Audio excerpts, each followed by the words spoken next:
Hello, I'm Geoffrey Jennings, here for a PressCorps Studio Interview. Joining me is Wolfie, first Colonial Marine Division member, 1 CMD, probably seen them out in the field if you're Colonial, and a member of the Council on SIGIL. Wolfie, how are you doing? I'm good, thank you so much. Geoffrey Jennings.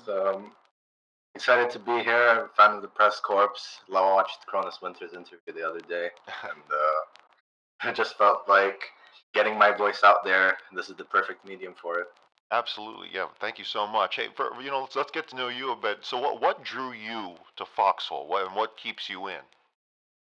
All right, so Foxhole, honestly, like as an obvious thing, is that there's no game like it at all. Like maybe you have similar things like Arma, or maybe you would have something else that has to do with tactics, some other games. But Foxhole, it's like you know, in comparison to other games like real-time strategy games, you can just control everything by yourself.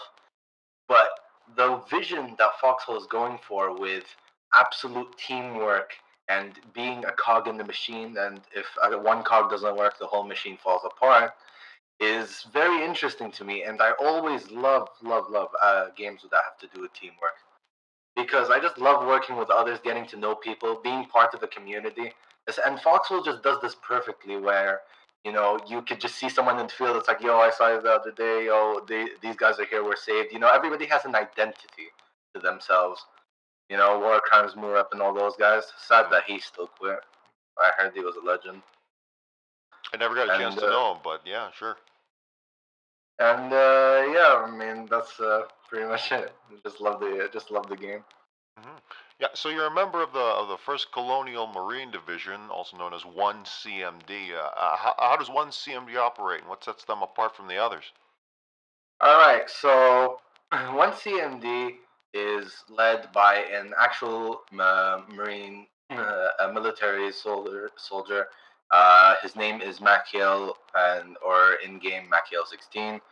He is in the military, I believe, for a while now. Don't know much specifics about it, and he brings in tactics to the game and his, I guess, perspective and state of mind when it comes to leadership. In my opinion, is just unrivaled. Like obviously, people like who know the game better, the veterans. The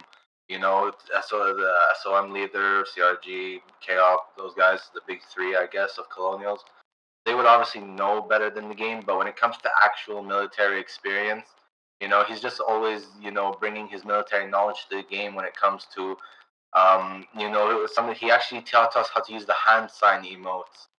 And also, when it comes to doing partisan, we have coordination when it comes to formations. Just bringing military knowledge to the game and just for some really swift coordination. So it's mostly kind of leaning towards the military. I don't want to say simulator, but military makeup of things. That's kind of your shtick then.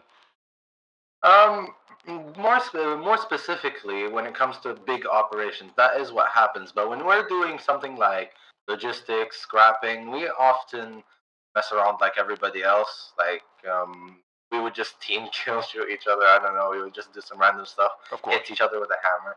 Yeah, sure. Just fun messing around. Now, what do you personally like to specialize in, if anything? Like, what's your favorite aspect of the war? Being a communications officer, because in Colonial's current state, it's currently a disaster. We've lost, I believe, to be 5 wars in a row. Hmm. Colonials, they need to be consolidated, they need to be unified, they need to be organized. And a way to do that is being a communications officer. I love building connections and having teamwork amongst people. I just love doing it. That's just me. And unifying the clans, which I've already done. We have about 5 allied clans that we have connections with. Actually, make that 4. But point is that I love unifying the clans because that's what we need. With the whole issues being tossed around these days with the A2DK Saturday Zergs, night capping, and all that. We need clans to coordinate and unify and consolidate their manpower to do these unified operations that can actually meet the same power level that or threat that A2DK and some famous warden clans have. Mm. So, communications, that's actually such an underappreciated role. How would you improve communications and organization in Foxhole? What kind of tools would you like to see that you think the game's lacking right now? Um, for start, well, the obvious starter is that this has been going around Reddit and posted many times, which is better quality of life operation organization in game. Hmm. So when you make an operation, you can't even mute. You can't even like mute someone if they're in another region, I believe. And you just have these people come in, and anybody can come in and just keep talking and doing some other stuff. You know, when it comes to big operations, this is very difficult because often you would have to use a third party program to split your operation into many different parts so you could actually communicate better, which I believe the game should provide. So, first, as a starter, I would believe that 100% should be a thing, which is being able to split up your operation to, I guess, many different squads like frontline, partisan, that kind of thing, and also more authority for the leader to do things. For example, when it comes to speaking on top of others, clearing comms, muting comms, because a lot of times, sometimes a lot of people they go into panic mode when certain things happen and they keep talking. So I feel like there should be a tool for the commander to keep things in check because I personally do some ops as well, like leading, and I feel like I always want to mute someone because they're talking about something irrelevant, and they're kind of overshadowing my voice. Yeah, And yeah. So aside from just voice, muting alone, is there any kind of features that you wish, man, I wish I could just do this, convey this? yeah, um, let's see.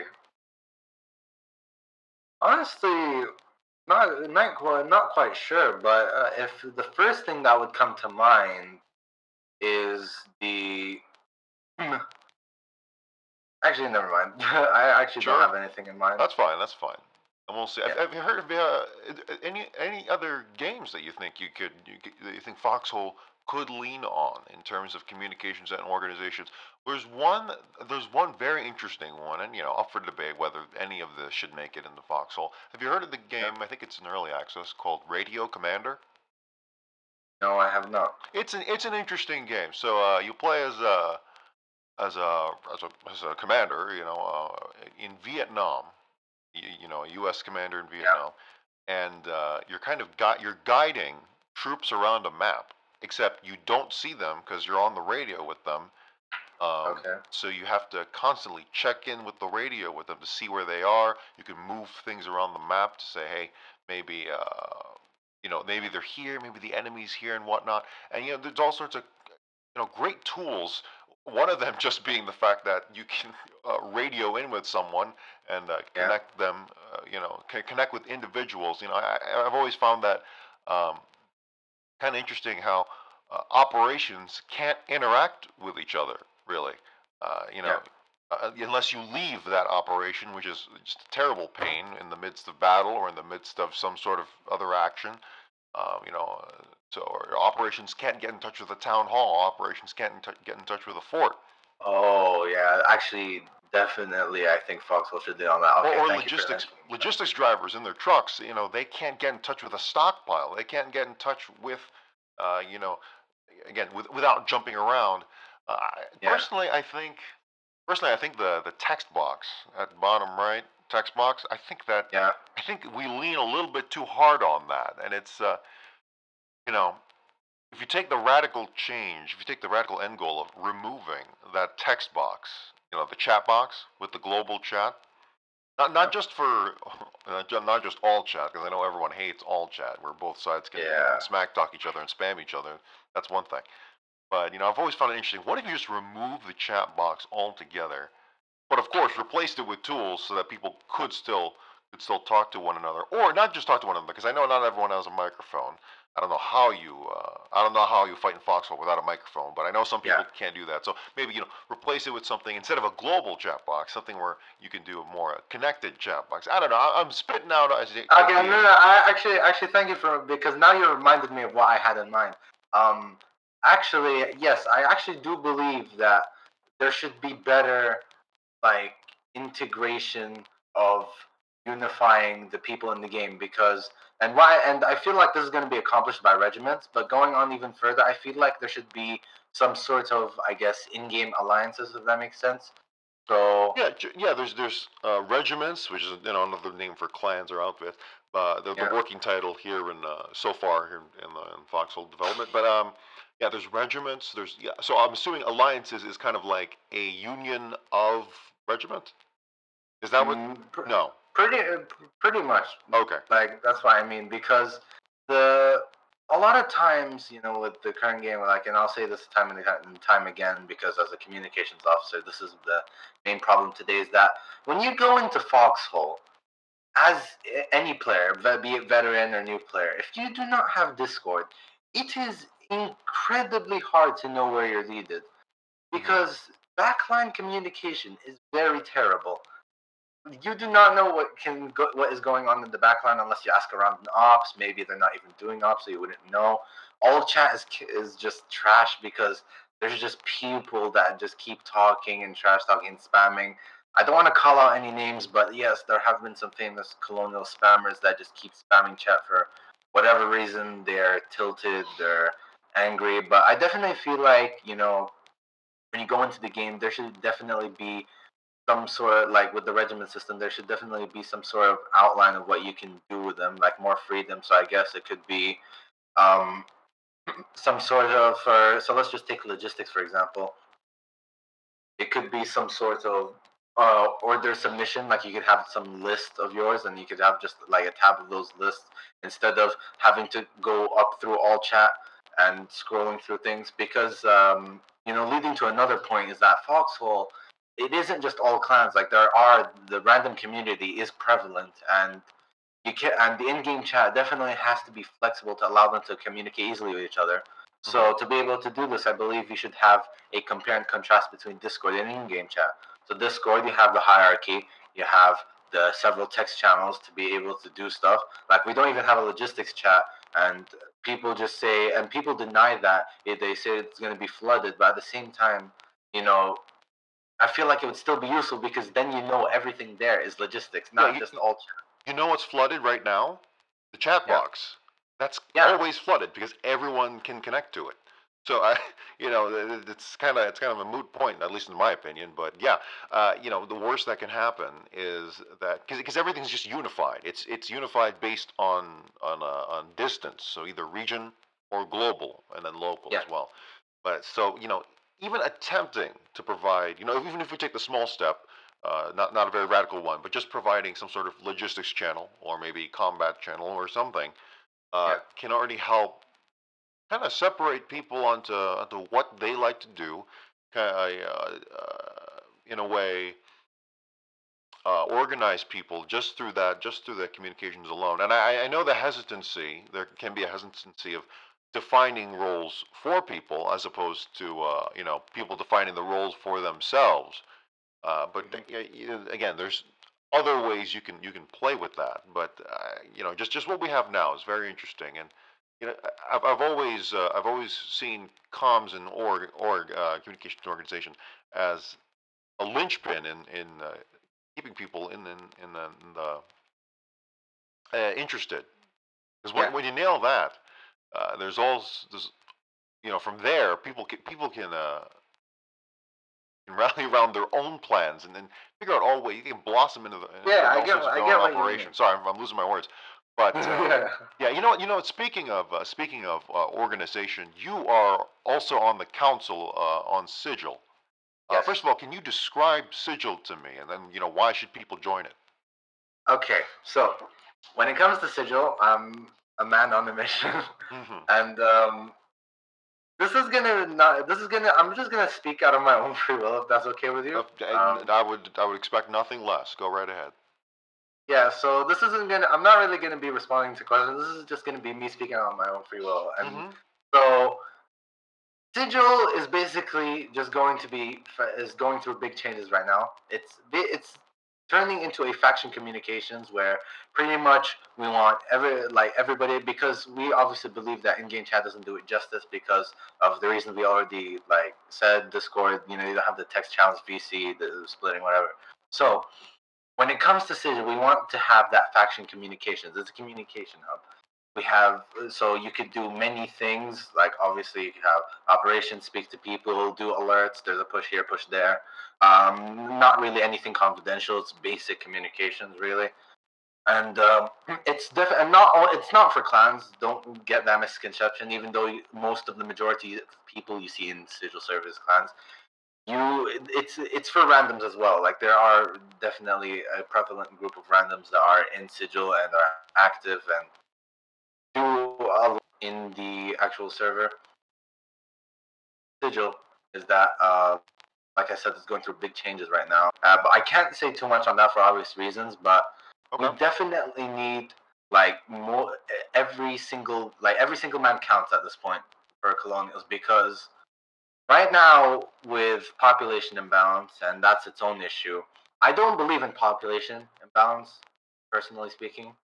You Um, don't believe in it, in that you think it doesn't happen, or do you think it doesn't really affect the course of a war? Probably no, it's effect. I don't like. I know it matters, but I do not believe that it is everything. I Okay. often just see people at the end of war just keep talking and talking about population imbalance. And that's what I really hate. I mean, this is a war game. Population balance is going to be prevalent. There's going to be ignore that population in itself is imbalanced. Like, just go to a front. There may be like 5 people in this front, and then you could be pushed by 10. It doesn't matter. You could be pushed by any number of people at any time. That's just how the game is. You can't do anything about it. There are already tools that you can that have like AOE that can actually deal with population imbalance. You have the new howitzer gas. You have the howitzer itself. You have gas grenades. You have HMG to just spray down people. You have the FMG that can also do a good job as well, providing frontal cover. There are many tools that I believe can help counter population imbalance. Yes, in some situations it does matter. Yes, sometimes with the A2DK Zergs, they've proven that population can and sheer power can rush a region in a night. That is true, but you need to use tactics. You need to sit down and analyze the situation. You can't just panic, look at and be like, look at all these pings. 30 men, A2DK coming. They're in Fairmore, Lockmore. They're about to destroy our star base. That's our Logi hub. You can't just panic. This is a war game. Things are gonna go bad. It can go so bad that you lose the war in one night. I couldn't care less. You gotta coordinate. You gotta what you do. You see an A2D Kizzer, you start an operation. You tell people to join. And also, I hate how operations, the game, you can't really tell if they're alive or dead. There isn't really incentive for people to join unless they see a new operation created in the region is that message that says a new operation has been created. Because if you just log in and see an operation with one guy, you're not going to join because you're just going to think that's an AFK op. But if you were to see an operation with about 5+ people, then you would think that would be active. But that's bad, because what if you're in the front line and you want to join an operation, or you want to make an operation? Like, this has happened to me countless times, and nobody joins, so you can't even coordinate. The local's so limited, and I hate how you can't really tell if operations are active because people just leave it on active if they stay AFK. So that's kind of.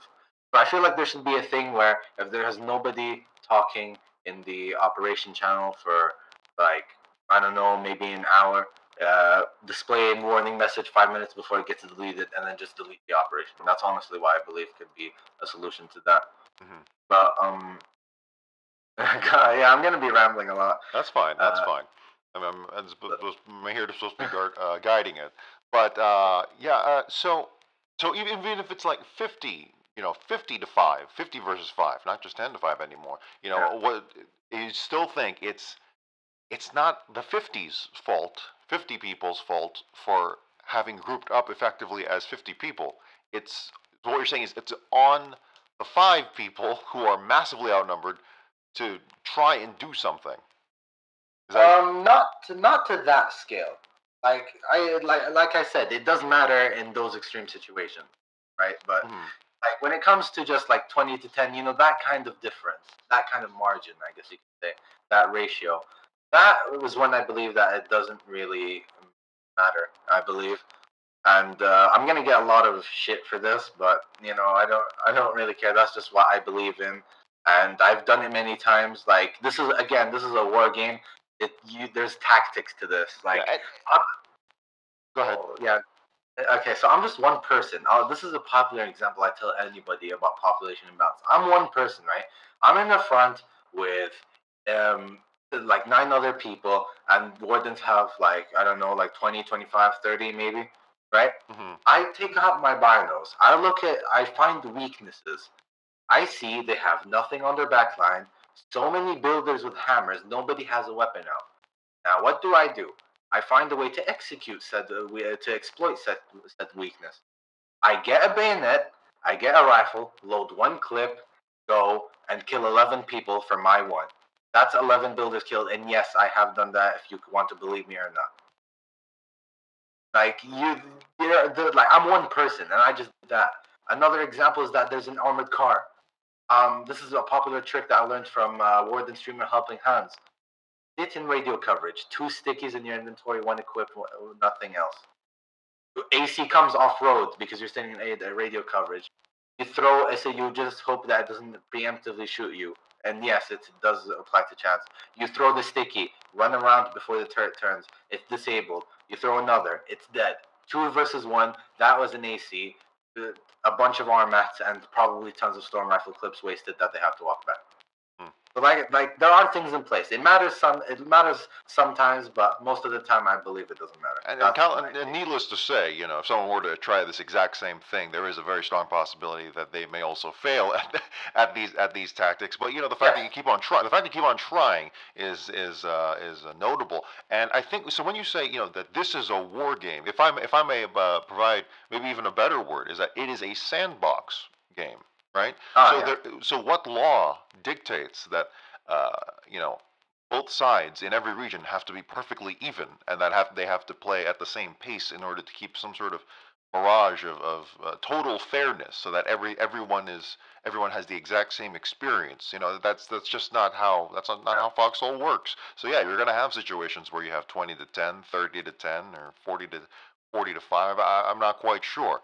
But maybe I'm actually not exactly sure if that's actually how the balance mechanics currently work. So yeah, maybe there is a law that handle the extremes where there's 100 to 1. Maybe that shouldn't happen. But in terms of but again, if one side has 5 tanks and the other doesn't, should maybe we always shouldn't be thinking of it as let's help those people who are always caught with their pants down, or maybe they're out popped, or they don't have enough equipment.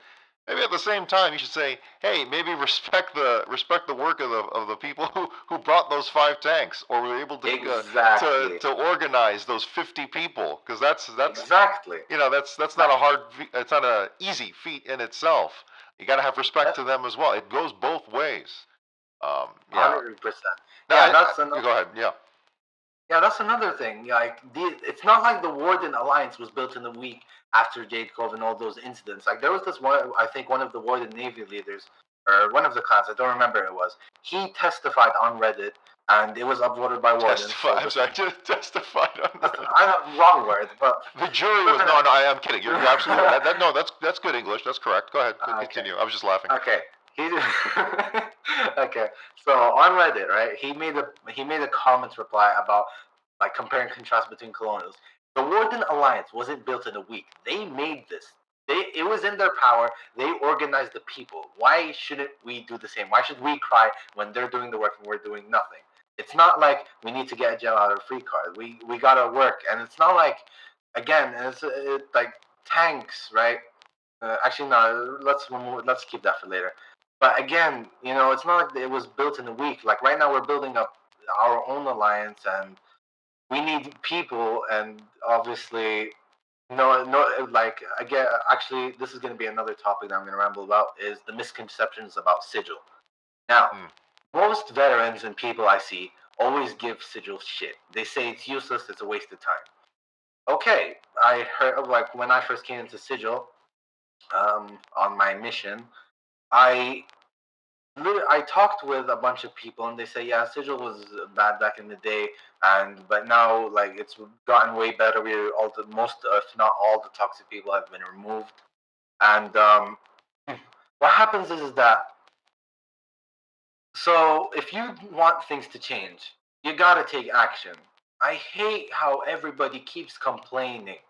And it's not that this complaining just happens in Discord. It happens in game. Even in operation. I make an operation to do things. One guy is talking about population imbalance and how we're about to lose this.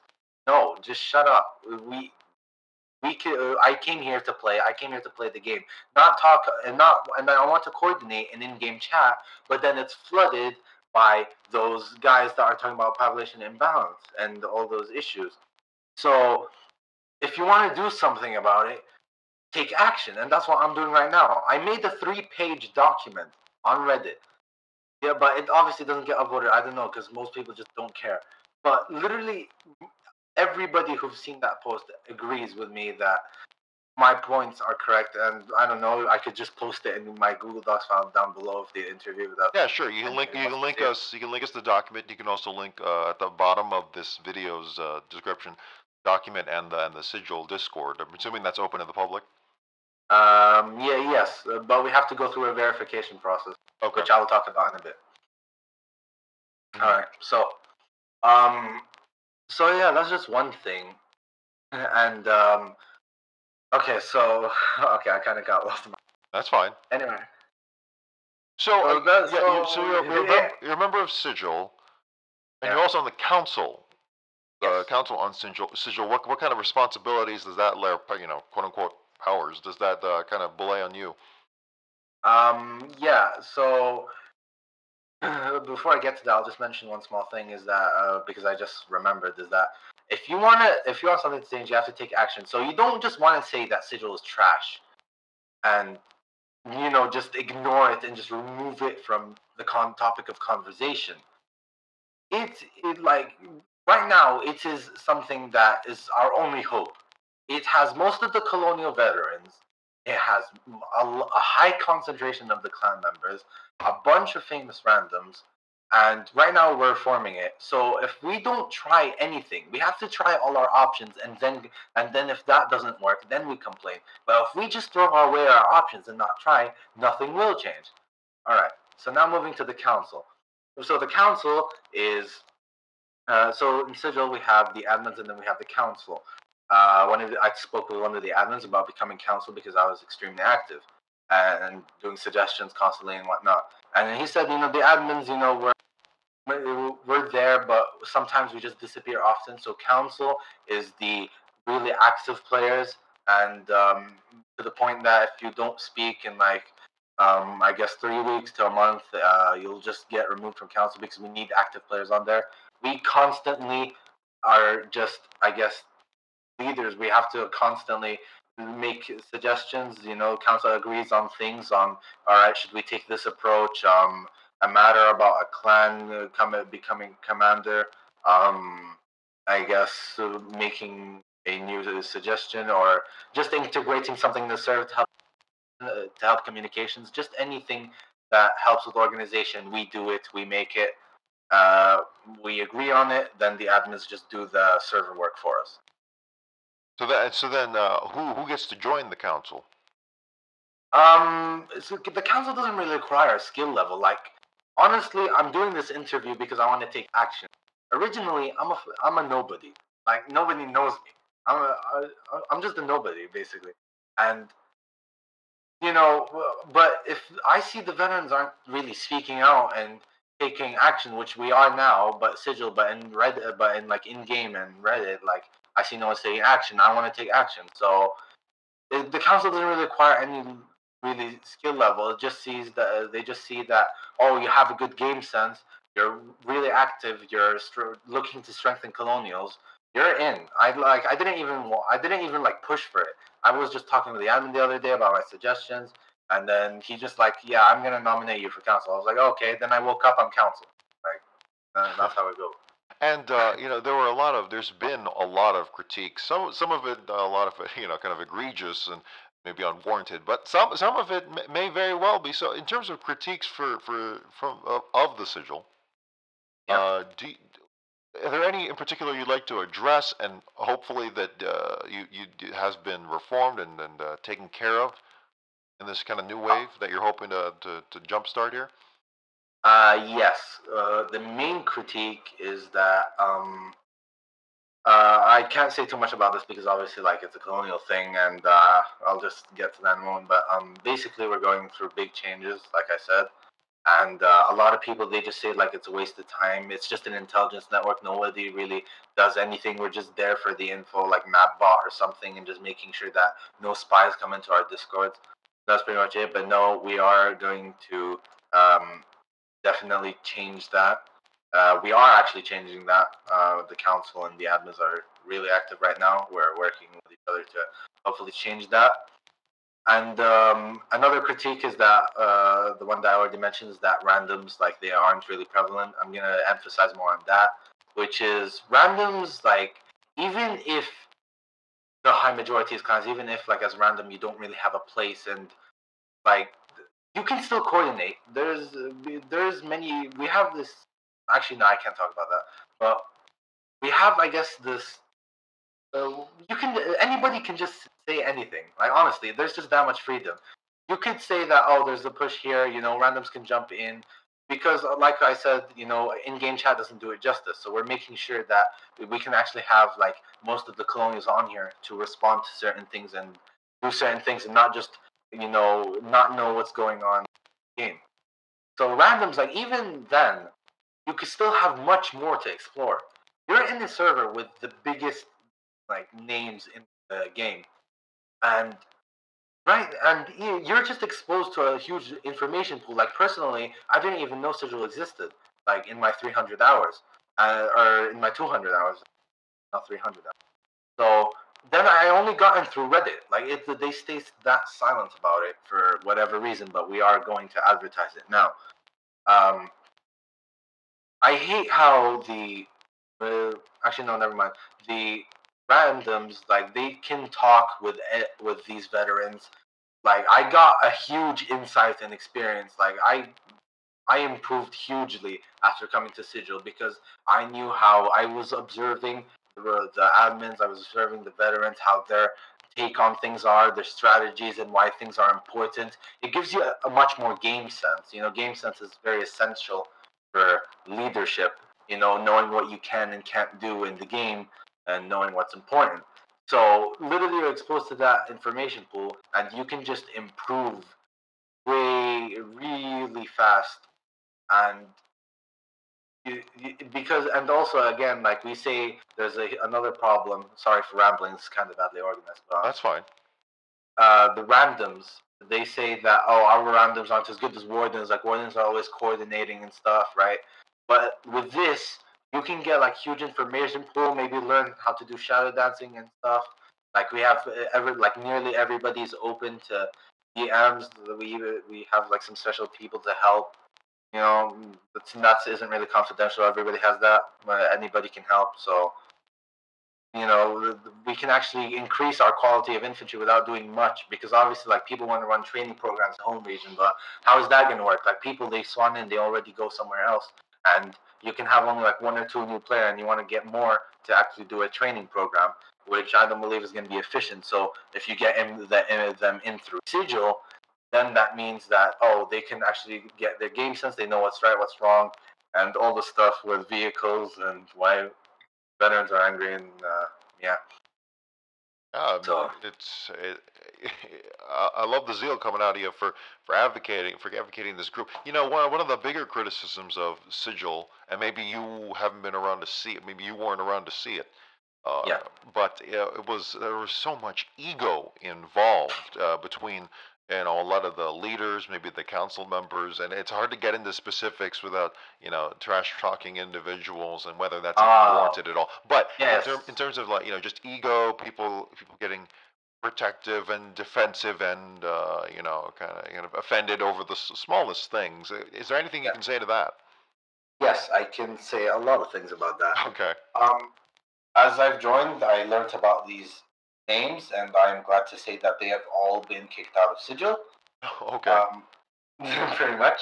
And right now, the current admins, they're like, I don't know if like I'm not again like I've only been here for about like 1 month or so, and so I'm still fairly new, and I don't really know much about the history. So these names that you speak of, I may not know all of them, but I can 100% for sure and say with utmost certainty that since I have joined, nobody has been toxic. Everybody's collaborating. Yes, you can like there are going to be like some people that just like to say things bluntly, like this is bad. But obviously, to coordinate and improve each other's gameplay, you have to be open to criticisms, which is another point of my rambling, which is I hate how people they speak about a lot of things about how this guy is bad and that guy's bad, but they never do anything about it. Like you can always just go to them and say, "Hey, I love how you're doing this, and you're do it, and this is actually going to help if you do it properly. But you're not doing this part right. You're hurting our lodge. Doing this, maybe you should consider some other option. You have to have that unification. You can't just see people flaming. They're like, oh, I know this one guy that flipping grief the other day. I mean, that's a whole other issue in itself. But I remember Cronus's winter interview and how he talked about like the flatbed issue and people throwing away flatbeds in different places, and he has to go look for them. And I was absolutely appalled because I never knew that was an issue. And now I know that, like, whenever I see a flatbed, I'll be sure to bring him back because now I know that that's an issue. And there we go. I'm working towards improve that issue again, taking action and not just speaking and just saying like, oh, this is happening and these guys are bad. Like I wish, like they just cuss on and just don't do anything about it. Just say, hey, just approach them. 5 minutes. Hey, I like how you're doing this. You're doing this bad, but I feel like this is hurting our population. Can you improve that? He's like, all right, I will. Like more times than not, a lot of people are actually considerate. If they're not, then honestly, just leave them. Like obviously, the game isn't perfect. It's a community. There are going to be individuals like this. There's no helping it. But honestly, like the Foxhole community, they're very old. Like they are very connected in the sense that like they when it comes to speaking with each other about these things, like they'll listen. Yeah, Yeah, it really is true that Foxhole is a top-down affair, not just in its camera angle, isometric, I know, but yeah, particularly in its player base and its leadership. It really does matter because the words of one person, particularly if they're perceived to be a leader, uh, can can ripple across to dozens, maybe hundreds, if given enough exposure. So yeah, it's really on the individual, but also on organizations to tamper that and make sure that it doesn't get out of control. And yeah, we hope to see. And what whether how far that really happened in Sigil, I can't judge. yeah, Maybe people were just sour grapes, and uh, you know. Maybe the critiques were unwarranted, but I'll never know. But yeah, terms of what you hope Sigil to become. You're hoping to yes, clamp down on that. yes, definitely. Like we're like new council member. We have new council members. I obviously can't reveal them, but I'm You just can't there on reveal. Actually, them. this is a secret council then. No, it's not. Oh, But okay. but I don't know. I just feel I don't know. Like eh, let's just say we just have new members. I don't know. I just don't know if they want to be mentioned in the interview or Oh, not. okay. For Fair enough. Yeah, fair enough. yeah, Yeah, that's what I respect mean. their privacy if they want Yeah. to. So, So go ahead. yeah. So yeah, we're like we have some new council members, including me.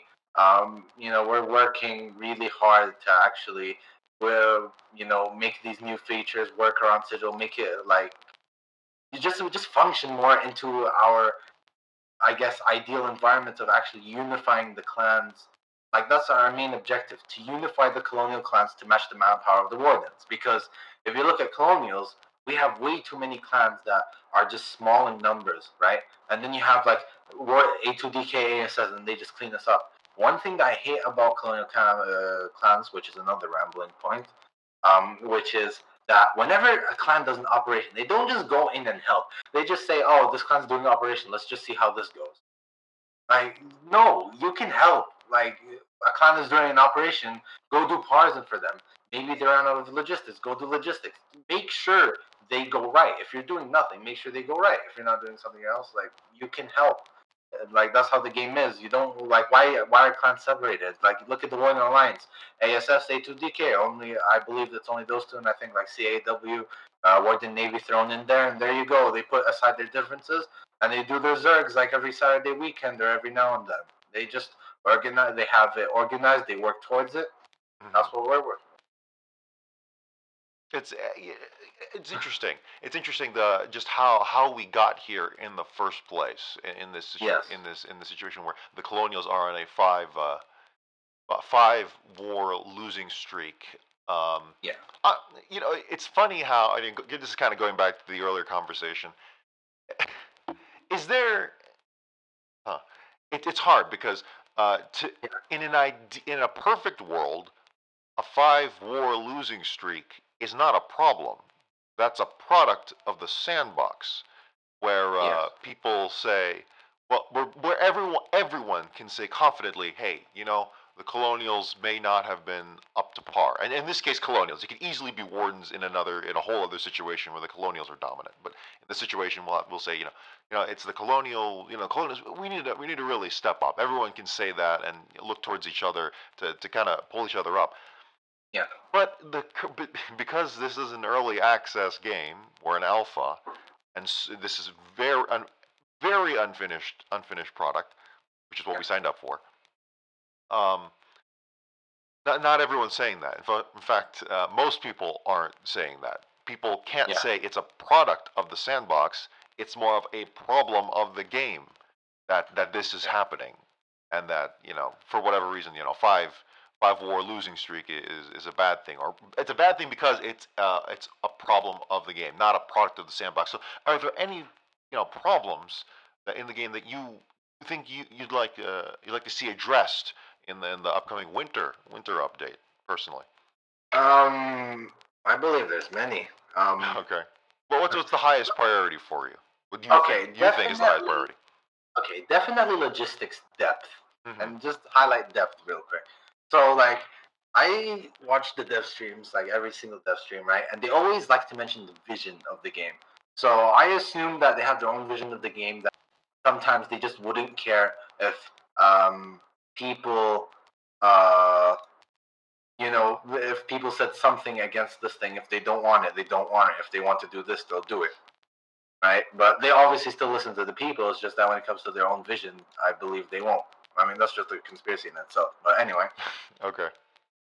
But the thing that I really hate right now is, like I said, logistics depth. Because if they want, logistics to be like more strategic with their strategic resources, refinement ratios, and coordination of people to actually make proper logistics operations.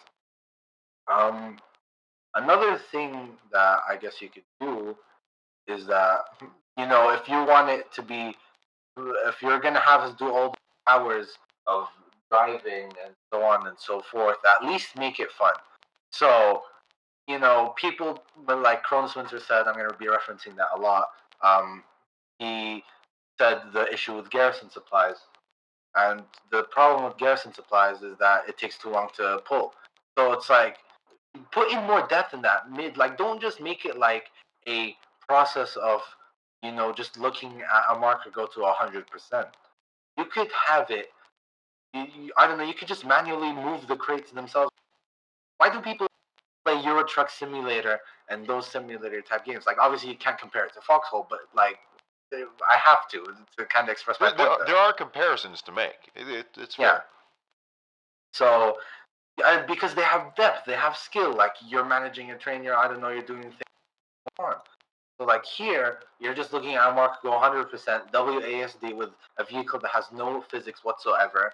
And I don't really care if logistics takes a lot of time, but at least make it fun. Like there are some elements of logistics that are really fun, which is being a quartermaster, which is the old term in the old days, but managing the factory, because you're always, I guess, managing your resources. Like, oh, you're getting resources from the refinery. All right, we're gonna make this. Got to take this order. You're managing all these things that take skill. Hmm. But that's the fun thing. And also refinery, we're managing like how the resources get divided and such, right?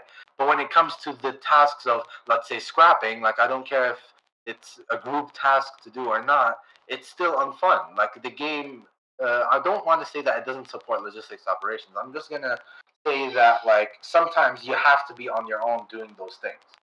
Like some people, you can't force everybody to just do logistics with you. Like there are other things that have to be met. You're going to be in those situations where you have to scrap for yourself.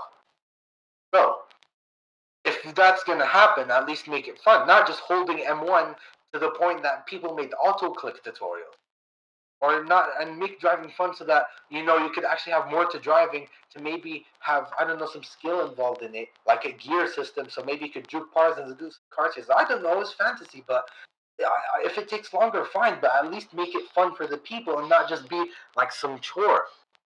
It's even been tossed around, and this is by no means confirmed that this is even the direction all of Clapfoot wants to go in. But Yeah. it's KFC in particular mentioned. What would it even be possible to just to remove mining altogether? How would we even do that if possible? Just to play with the idea, because again, we're in early access, so let's toss Yeah. around the ideas. If you removed mining of resources, now that doesn't mean all raw resources are now taken out, and Yeah. everything automatically becomes a BMAP. But in terms of just clicking to with a sledgehammer or a hammer, even, Yeah. how would you expedite that? We already have the mines where Yeah. you put in diesel, right, or is it petrol? Yeah. Yeah.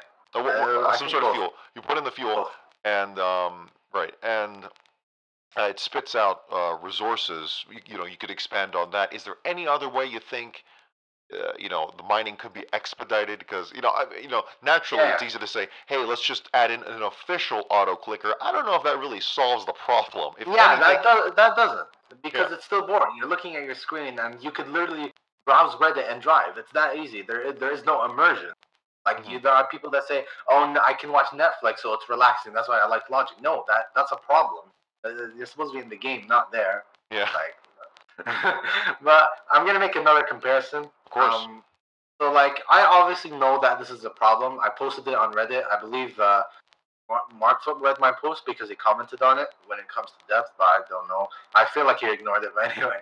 Um, the thing is that like I know that this is a problem, but I don't really like. I didn't really have anything in mind to like, I guess, make it have more depth. But what I do have in mind suddenly is that like obviously I'm going to make comparisons to games that are relevant, but like take some games when they come like survival games like Rust. Hmm. You could mine basically like just holding M1, but you'd have to look around. Evade other players. It has skill, it has depth. Just even though that isn't Foxhole, but just making the comparison for argument's sake. Yeah, and also you have to react. You time your hits because you can hit it on like a special spot that gives you more resource per hit. If that makes sense, I don't know how to describe it. No, I think I know what you're talking about. Yeah. So it's like, just something like that that actually puts like some skill. Like this is literally a brainless task that is done by an auto clicker. You do not want that in a game. Now, maybe But we're not. No, I don't know if we go so far as to say like a mini game for every yeah. single resource. Maybe not that, like a rhythm And rhythm, not rhythm game. that, not But that. yeah, but so you mentioned more of a tactile thing. So something similar, not just mining, but also pulling crates out of a warehouse, or pulling The something storage out of a defaults. out of a stockpile. Right, storage depot, Yeah. or out of a stockpile where it's just all right. I want to pull out this mortar. It's another 30 seconds of watching the progress bar. Yeah. Instead you said maybe something more like, hey, you grab it and then you have to physically move it to to the truck, or you Yeah. have to carry it to the truck.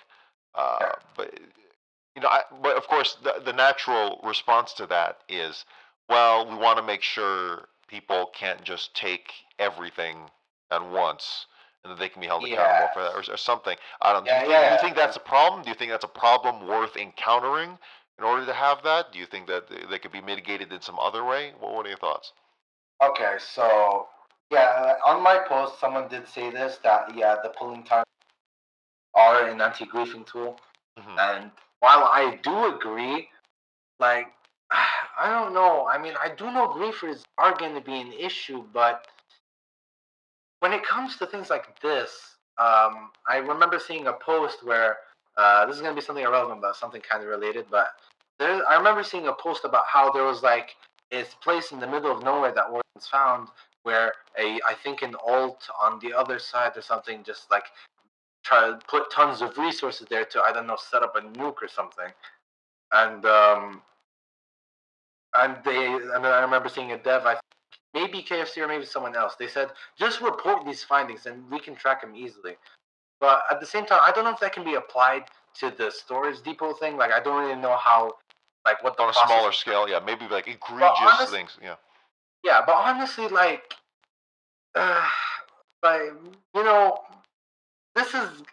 I just say it can be. It's just gonna happen anyway. I mean, look at the current state of Foxhole. You know, they already have people griefing like constantly, like doing the defenses thing. There are tons of sneaky things that they can do to like I don't know, destroy defenses, radio towers, bridges, whatever.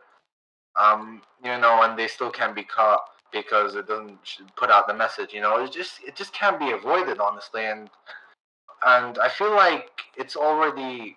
I don't want to say limiting, but like, how do I say that? The penalties outweigh the benefits. The penalties of all this mindless logistics work Yeah, outweigh solving those penalties yeah, outweigh like any benefits from griefing. You think that it's yes, not worth it?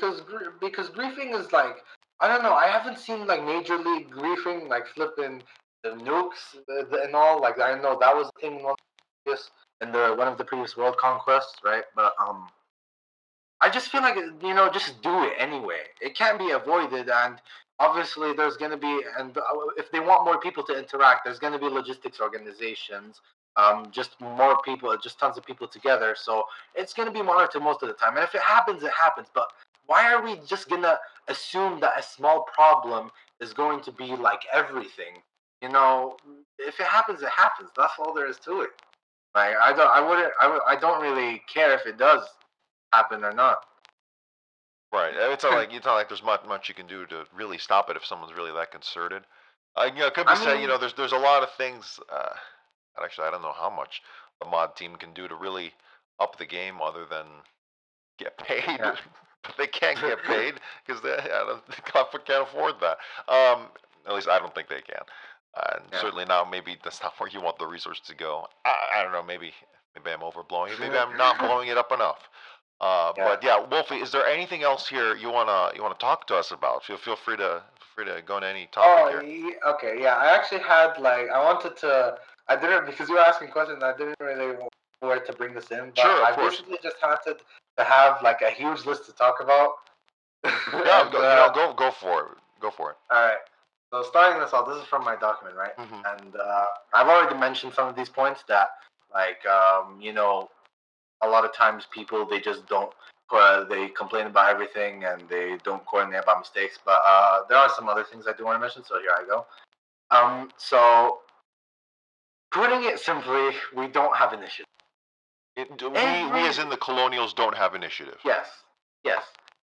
I like look. Again, I don't care that I'm not right. Like I this is what I've seen in my 300 hours. I don't care if I have to sell my soul. I have real life obligations, okay? Hmm. And I'm active enough to see that every front that we have is a result of a warden push or a counter push that goes in our favor. I swear on my life that is everything except like one or two clans every now and then doing a push of theirs that obviously go wrong. Yeah.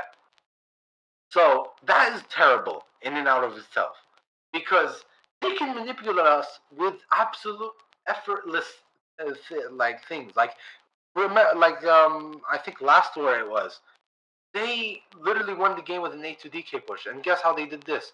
We were having a war. They were pushing us in Umbro. So what did they do? Oh, Founder's gonna fall. We gotta go Umbro, right? So all they had to do was put a few people there. Then A2DK went all the way around in Lockmore, completely like defenseless. And obviously the war's over, so this isn't a new intel. But at the time it had no defenses except around Fairmore, and they literally just went up to Fairmore and just hit it. Like, if we're gonna just be manipulated to just do stuff like that, like we gotta do our own stuff. We gotta attack their strategic points. We gotta do partisan over here. We have to, I guess, throw away some places because of to aid in our effort. We need to set goals. We need to set objectives. Yeah, and easier said than done. But yeah, that's definitely. but that's where the organization comes in, so that people can get going, as opposed to just panic. Yes, and you prefer it if people panicked as a group as opposed to panicking individually. No, No, I'm kidding. But yeah, no, I see your point. Yeah. First of all, can you link me the document as well, so that I can yes, read along with you, and sure. again, we'll link it down in the description below. But yeah, on to any other. So the initiative. Um, Yeah. that seems like such an abstract idea.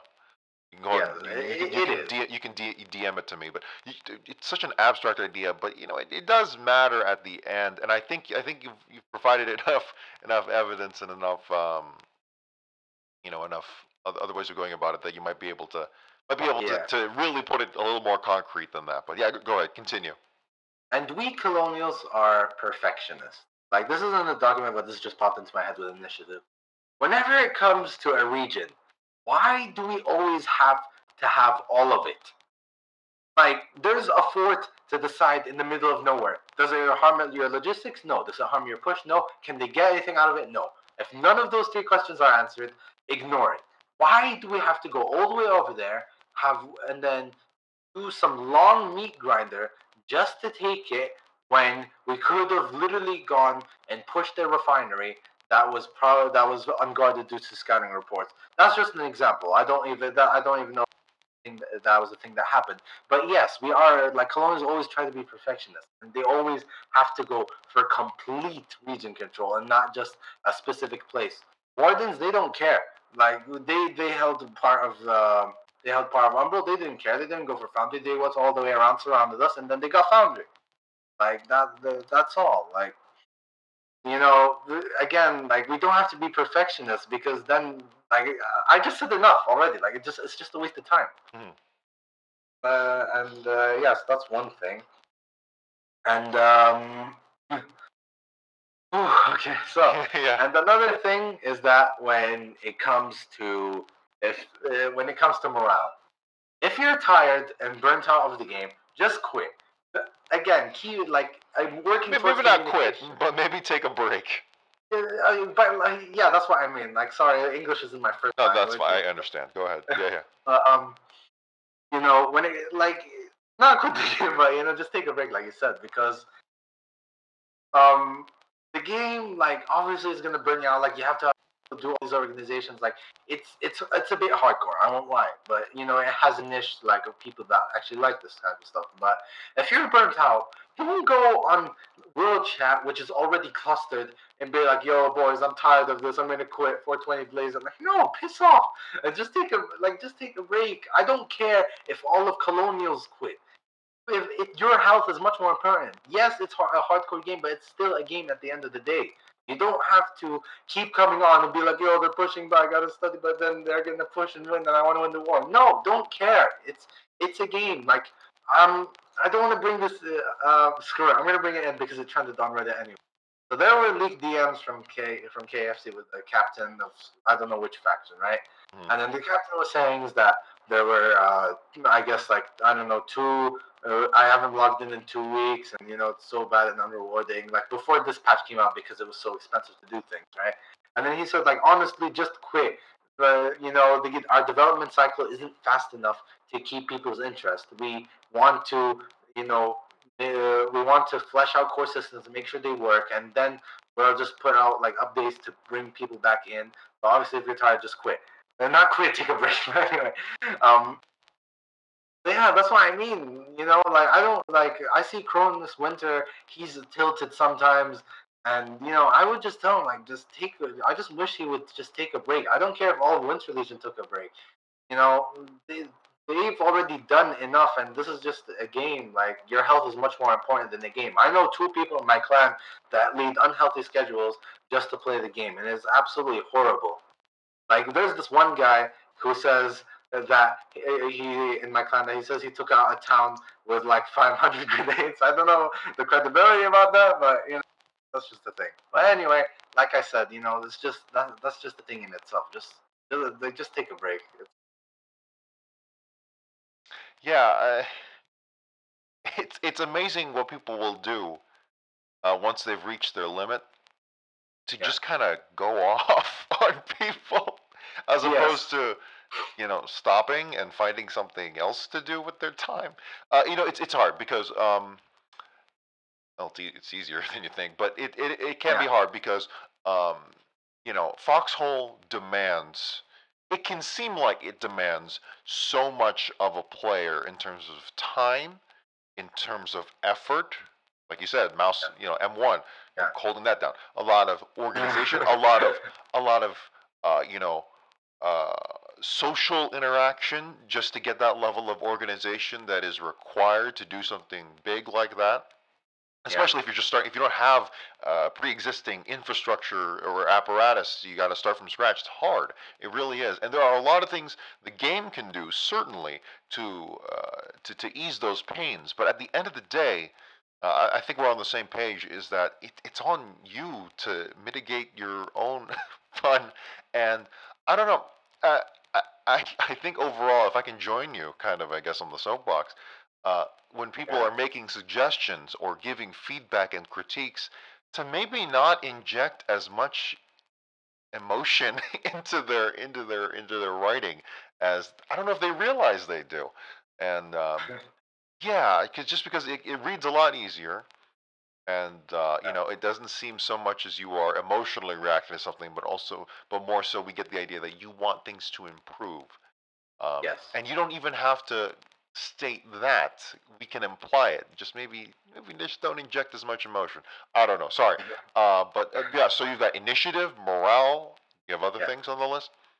Okay, and the reason why I'm showing so much emotion because it's just like a personal thing, but it's like I hate it when just people keep talking. Like, honestly, over. Like, why don't you just try? Why does it seem like a hopeless task? But yeah. But anyway, another thing is is the solution to these problems is that another thing. And not another thing is that like that's why I'm pushing Sigil a lot out there because with this we can have people directly in communication. Most of the colonials, we can literally solve the stupid cluster of the in-game chat because this is actually regulated and you don't have as much freedom and as long as you coordinate, not do some stupid stuff. And you could just organize operations with a bunch of people and such and such. And obviously, I can't go into the main structure because that's private. But that's why again that's why I'm pushing it Hmm. because it's our only hope, really. Like it already has most colonials in it. Everybody knows, and if we can just recruit most of the randoms onto our side and actually start getting things up, I believe that this is just our solution to everything, really. Like I want to do everything in my ability and then blame it on the problems of the game. Like there are still tons of things we could improve upon, but instead people just blame on the issues. Improve upon those things, and then actually blame it on the issues of why this and then why that, and just going off on the devs about like I swear, like they go on the dev stream and you have like 20 people spamming 20-1 ratio in the chat. That's what I feel. Yeah. Yes. And Yeah. Go ahead. no, you go ahead. Well, I was just Have gonna the say, show. was there anything else you had with this? Because I'd be very, very interested to read this as a whole. Sorry, I'm looking at it now. Um, Yeah, you've got bullet points. You've got well. Yeah, Thank you for the formatting. Thank you for not putting it in one big paragraph and for cutting it up into sentences I can actually read. yeah, That's something, and I know English isn't your first language, so that's not an excuse. But yeah, yeah. operations, initiative, and morale. All right. Well, we'll see how these are received. If people will react violently, or if people might actually sit down and do something with it. I'm expected to be called out by like everybody after. And that's the risk. That's the risk that anyone takes when putting themselves out there, me included. Yeah. But yeah, no, thank you for doing this. We'll see if maybe people perceive it as pretentious. Maybe they'll think it's wrong. I don't know, but that's for All the right. public to So decide. Yeah, go ahead. yeah. So I think all right. So after that short break, I'm ready to continue on. Hmm. So another whole thing with the colonials per se is I believe the definition of a veteran. I hate how a lot of people define veteran in the game. Like I remember, I remember asking this in one of my posts. It's like, what? How many hours does it take to count it as veteran? Somebody said 1,000 hours. Somebody said 3,000 hours. And I I'm don't just think sitting so. here. I don't know if he was exaggerating. But I was just sitting here and I'm just thinking, like, why? The game, like, the thing is that people that I see in the Colonials don't strive to improve. Maybe I'm just way too hardworking than other people. But I do not like. Obviously, I can't demand this, right? Like this is a game people just play to unwind and have some fun, right? Like it's not really you're forcing you to play competitively. But if you do want to improve, you have to strive for it. Like you gotta like every time you die, analyze it. Where did you go wrong? Why did it go wrong? Was it because of you, or was it because of someone else? And obviously, like do your research. Like when I was, going on my mission, talking to people at the end of wars in the home region, I only found out about SIGIL like recently, and then I did my research. I talked to a bunch of people, and I just learned a lot about the game. And I already said this, but yet again, like you don't really need that many hours to be a veteran. Like you can just do the research, and you can get there in a bunch of hours. Like me, I've only been playing 300 hours, and which is way less than most people. And here I am already counsel talking to a bunch of people. Like you need to improve your game sense, your game knowledge. Again, like that's a really important thing when it comes the to the game, which is the definition of veteran. Because a lot of people rely on the veteran, but honestly, I feel like when it comes to veterans, it doesn't really matter if you. Yes, you see someone who's a major general or a field marshal, if someone even has that rank yet, but obviously they have that kind of respect because they've done this for a long time now. They know what they're doing. Let them lead. But if you do not see a veteran on the field, do not be afraid to take a lead. Do not be afraid to do a bonsai charge and just have fun. Because honestly, like I've seen majors that are even that don't know things like as maybe an OCDT like me. So that's just a thing in itself. Just don't rely on veterans. Like if you don't see a veteran, just don't care. Just take the lead. If there's a veteran, cool. He'll lead you. And Yeah, I think gatekeeping the word veteran such a ridiculous notion. yeah, Yeah, it depends. I think on each individual and their perception of it. But when you work a 40-hour job and you have people to support, you don't yeah, have that. You don't have as much time as you think you do. So yeah, I think maybe 300 hours in, that's. I think it's safe to call them a veteran. They may not know yeah, how to do everything, but then again, does anyone? Because it's early access. But also, yeah, uh, you know, veteran doesn't mean that they're a master of all trades. They can be yeah, a veteran in one or two aspects, and go off and maybe not be as well versed as another. That's fine. That's how the game works. No man no man or woman works alone on that. But yeah, yeah, keeping the word veteran, love it. definitely. Yeah, that's right. All right. So moving on to another point. when it comes to actually, this is kind of related to the veteran thing, but when it comes to leadership, um, I hate how a lot of times people assume that clans or anybody with a tag is going to be better than a random. Like, not when it comes to maybe this guy's a private and you have someone like a famous player like Simplicity, and then obviously like people will choose Simplicity, but like when it comes to just like a nobody versus a nobody, right? Um, I hate how people assume like the random is not gonna be good. Like obviously, when it comes to time zones, my time zone difference is very wide. Like like when people are sleeping, I'm playing, and then when people just I don't know get back from school or something, I'm playing. I'm not really on where most of the veterans are on. Like I haven't even seen SOM in the field in like ever in my whole game time.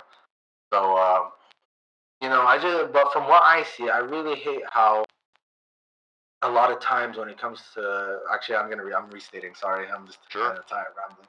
But so it just like if someone's already leading something, right? Right, you gotta rally on that one person, right? You can't just keep like Foxhole needs leaders. You can't always have a democracy. All right, like whenever I go to a front line on the Colonial side, I always see tons of people saying different things, and then it's a mess. They should just chill out, get together, and then be like, "Yo, boys, I'm gonna do this." And then it doesn't hurt to listen to someone, even if you're a major. It doesn't hurt to listen to someone, or if you don't think they're doing fine, like just don't. Like I don't know, just try and take the lead. But at the same time, it just doesn't hurt to listen as well, because like these are randoms. Sometimes they do their own specialist things. Like you said, thank God you said it. Is that veterans doesn't mean they're a master of all trades.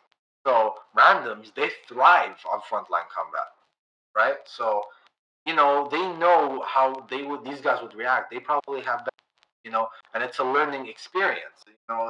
You can always learn from your mistakes. Again, striving to improve. It's just tons of issues that have connections to each other, and so it doesn't hurt to listen, and so moving, and then something regarding this point as well is that I'm going to address the whole of Colonials on this, right? And it's we need to utilize randoms, honestly. Yes, we do need to unify our clans. That's 100% true. But we can't deny that a lot of our population are randoms, and we could actually use them a lot more. Because, and I don't say this as like, oh, I'm a supreme leader, I'm going to use them. Let's just say that we can actually collaborate them. So I did my research, and I talked to a veteran the other day. He's a neutral veteran, I think Teep 226, and he said that war crimes, this old tag, this ancient tag in the early days, that whenever someone saw in operations that there was a war crimes operation, that means it was just randoms. And how these operations were organized by the legend Murep is how I believe that we should actually is how we should take the direction of leadership, which is the setting of goals. Yes, Foxhole is in the middle of improving regiments to set goals. I guess making it easier. Sigil is also pushing this out, getting most of the colonies so we can actually have goals, and the council deciding stuff. But like I said, but when it comes to the randoms, there's all you can't. Again, it's a game. There's freedom. You can't expect everybody to join Sigil. So if if you give someone a goal, they like a random, right? Half of the time they'll listen to you, half of the time maybe not.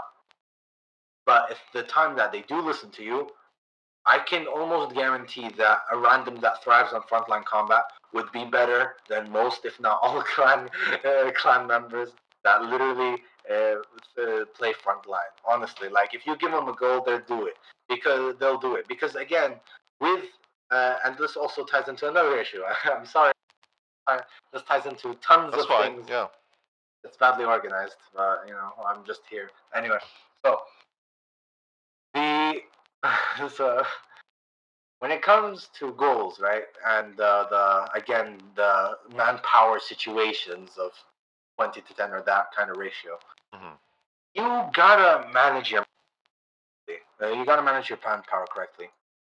You can't just call out, many warden, like, I don't know, let's say like 10 wardens west on the barge, they're landing, let's go hit them. You can't, like, call out that everybody go if you're in an outnumbered situation because you have two fronts, right? Like, you got to make sure that each person is doing a task and that task is actually working towards something.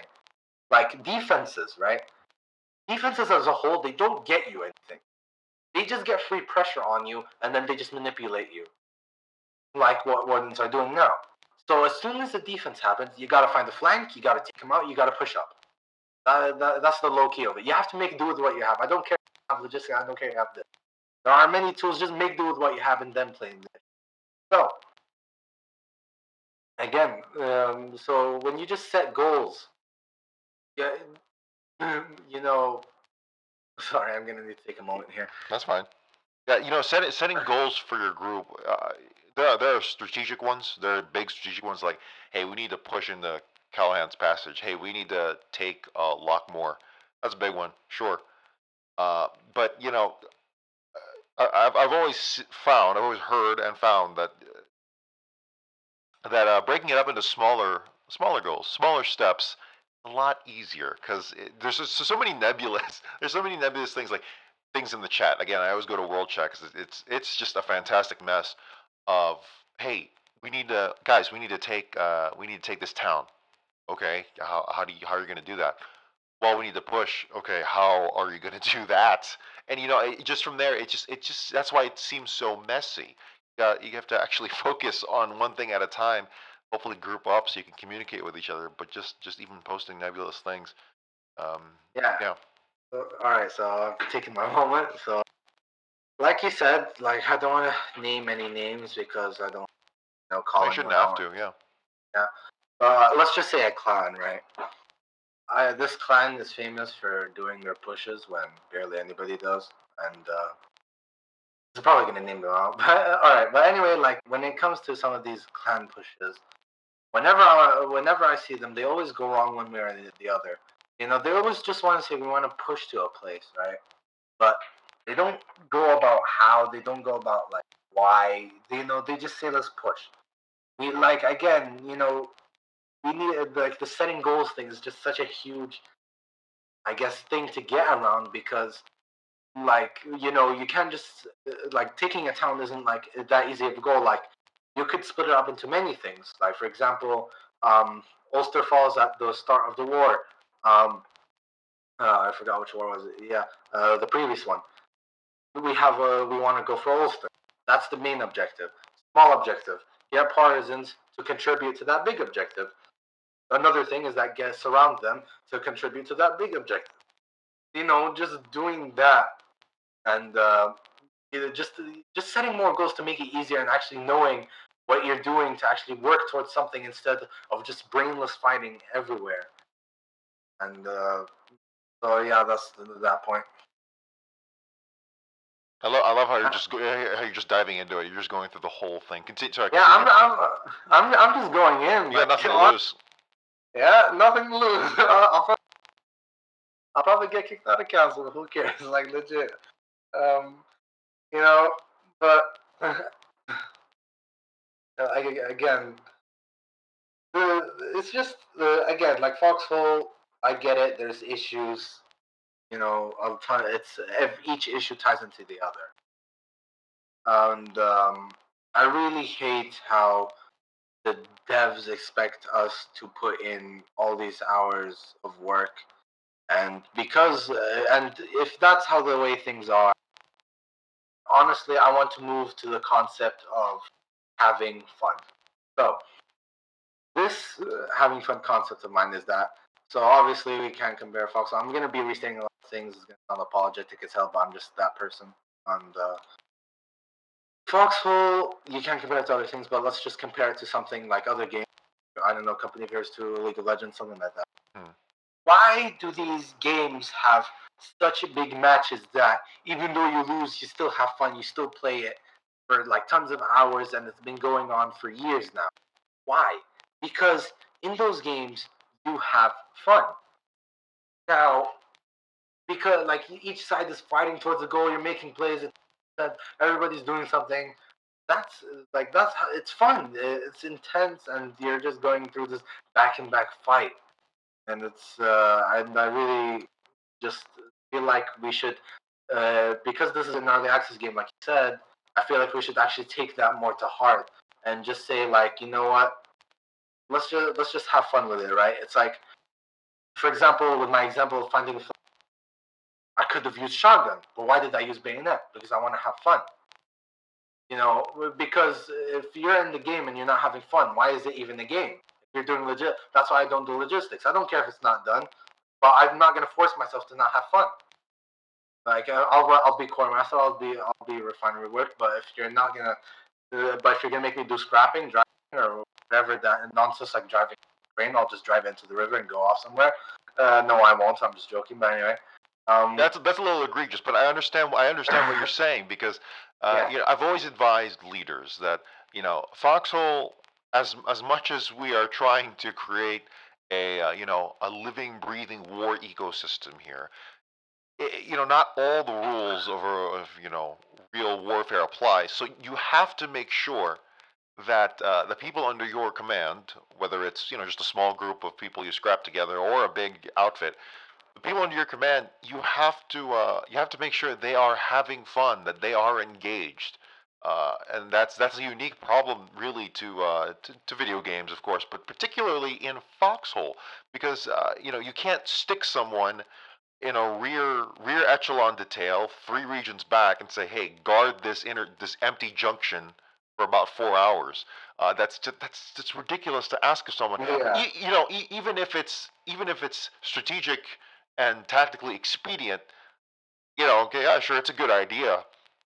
You can't do that. I mean, you could, and maybe they might do it, but then they probably lose them real quick, or they're all insane. But still, maybe do something more engaging, like, hey, instead of that, we've got possible commandos working behind the line. Let's grab an armored car.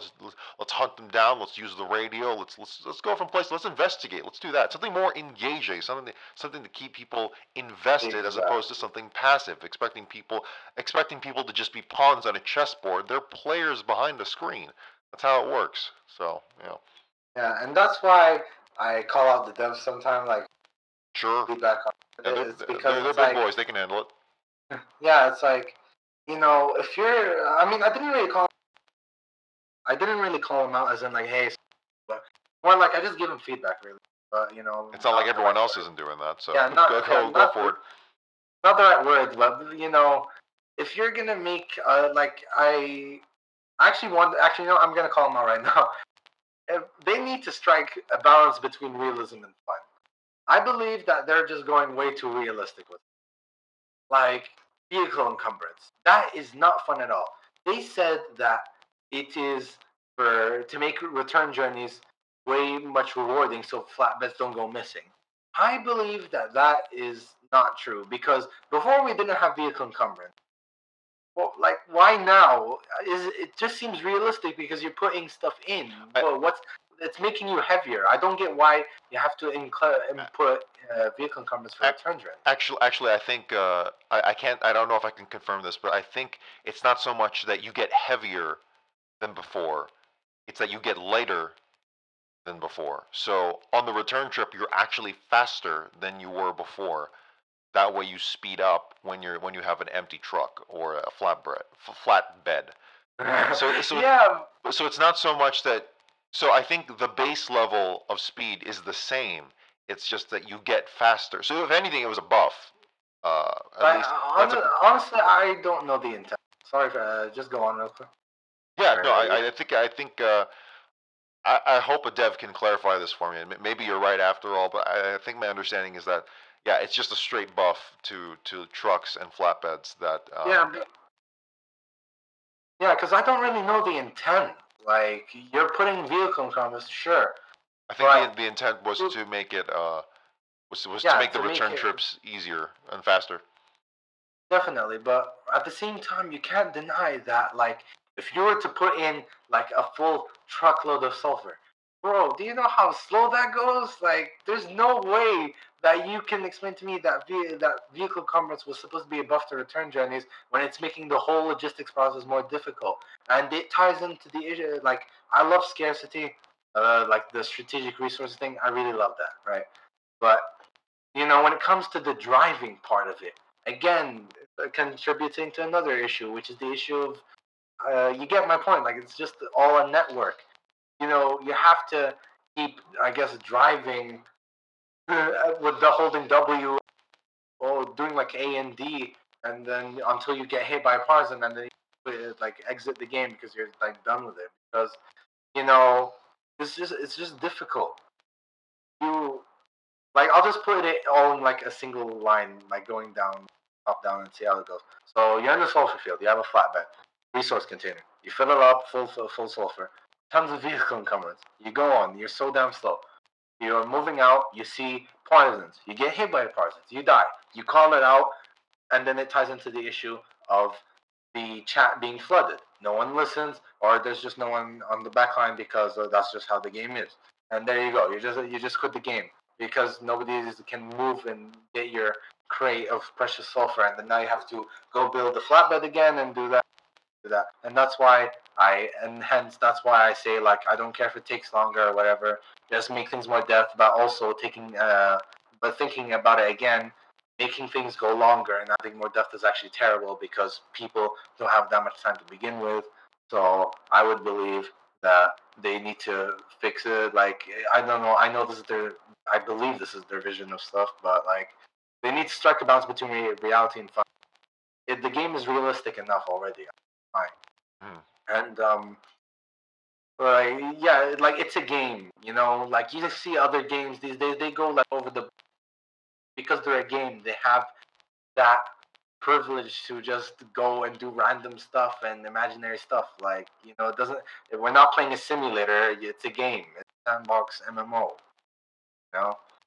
So that's just the point that I want to call out the devs for, is that they need to strike a balance.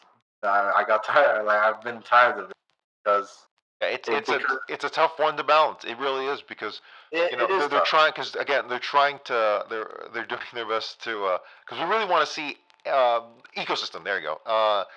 This big connected world that runs on this war economy and that can support it. So yes, they're working on the world right now, on that ecosystem. That's gonna be my buzzword for the end of time. But yeah, but ecosystem, and then but then yeah, how does that translate to the player, and how does that translate to the experience? Sure, it feels like you're part of something bigger than yourself, but is it almost too big to the point where you're not even having fun anymore?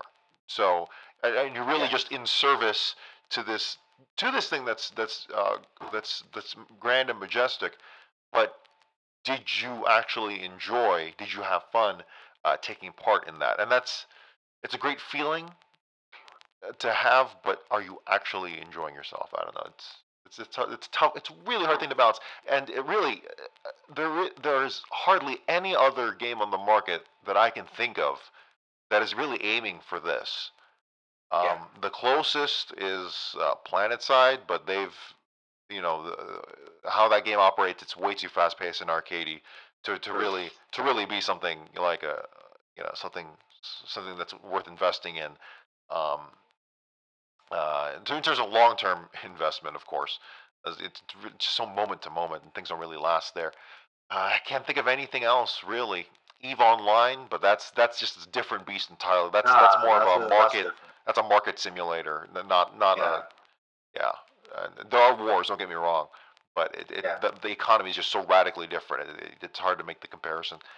So Yeah. yeah. Um, That's why I always like just choose to compare similar hmm. elements instead of just like the whole game, because comparing and contrasting is just easily like expresses your point about how things are and how they shouldn't be like this or what's bad. What's good. No. When it comes to interest in things. Uh, so and Yeah, did you have any other finishing topics yes. here for us? Yeah, go ahead. All right. So lastly, I'm going to, I guess, advertise SIGIL right now. Oh, sorry about that. Yeah, I'm gonna advertise Sigil. I thought you were gonna play their theme song for a second. No, we don't have a theme song. I saw that on the suggestion on FOD to Foxhole official Discord to make national anthems, but I don't know if they're gonna do that. But anyway, that would be meme as hell. So, Colonial Sigil, like this is honestly my solution to everything. I mean, like it was actually originally addressed to Colonial Sigil, and this is what I believe is everything, like communication, initiative, operations. Because we just need to communicate with each other to just stop complaining about everything. Just pointing out mistakes and just improve each other's game to hopefully bring Colonial, just make this the comeback story of the history books, right? Mm-hmm. So a bit about the verification that I failed to mention way too early into the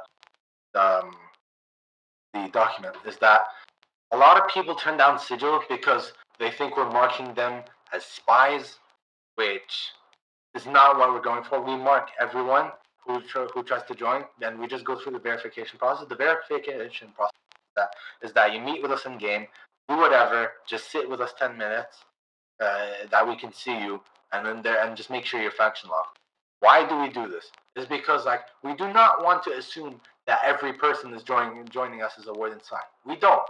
But you can't deny that it can happen, and obviously, if the effects aren't too big, like the griefing thing with the storage depot, we would have ignored it because that's just a few crates of stuff, even though it could be a lot. But anyway, we're talking about a big organization. Most colonials, and we're aiming towards getting even more people into it by advertising. Which this is the start of it, I guess, by me. If we're just going to make an operation or make a plan or just anything sensitive information, it's just going to be revealed. And then what's the point? A2DK sees this, and then they're just going to. I don't want to call out names. I'm not going to assume that they spy. Let's just say wardens, right? Mm-hmm. Let's just say wardens. They just see this and then be like, "Oh yeah, we're going to sit right here, and we know you're coming, so that's all." And then we have to go on a pilgrimage to find in the server of around 1,000 people who the spy is. That is complete and utter trash. It is difficult, and then we just suspect new players, and we don't want. So what we do is that we just go through the verification process, chill with us for 10 minutes, and that's all. You just I vouch for you. I ping the admins. I tell you, yeah, he's been with me, and there you go. You're into Sigil. You're open to a huge information pool. You can talk with people. Just communications. Can't reveal specifics of how we do that. You're just gonna have to find out yourself. And again, we're gonna go through big changes. Hopefully, bring the Colonials back, because if we don't take action and do nothing, nothing will change. And I'll just leave it off of that. I've already mentioned everything as to why. All right, Wolfie of the 1st Colonial Marine Division, or 1CMD, and council member for SIGIL. Thank you so much for taking the time with us here. Hopefully, we'll see improvements with the Colonial group, and we'll see what happens from here on out. Hopefully, the reputation will improve, and Colonials can get back on their feet. Definitely. Thank you so much for joining me here tonight. It really is, to talk for. It's been about an hour and 30 minutes now, about 90 minutes. Yeah. So definitely, I just hope I got my point across. Because, I'm sure you have. I'm pretty confident you have. It's just up to everyone else to interpret it. Act upon it. Actually, I forgot about one more thing. Is that it's a quick thing. Please, let's just when it comes to these issues, even in I don't want to say talk about Sigil because that's specific, but when it comes to Colonials on Reddit or on anything, or if I talk to them in game, they agree about things, but please, we need to act upon it. If nobody acts upon it, I don't want everybody to agree and just listen and actually do these things, but then abandon. No, we need to act upon it. And yes, it's going to take time. Yes, it's going to be an effort. But are you tired of A2DK just spamming racial slurs and thinking they're superior to us goblins? Hell no. We got to do something to shut them up. We got to win the war. Literally go up to their front game Viper Pit and just take it. I don't even know if it's a victory time, but that's the analogy. We got to take it. And yes, I'm putting so much emotion into that because act upon it, and I really want us to win a war in one of the wars, and they not one of the wars, but just start winning wars because that just makes the games interesting. Be going back and forth, and now war that's just sit easy and doing nothing. Yeah, that's the kind of emotional investment I like, and I'm sure 82DK appreciates all of this free advertisement we're giving them. And that would be $10. Yeah, yeah. Like I said, it's you. I think you've got your points across. It's up to everyone else to decide, all the other colonials to decide whether they think you made the right points or not. So we'll see how that plays out. Wolfie, thank you so much. All right, thanks.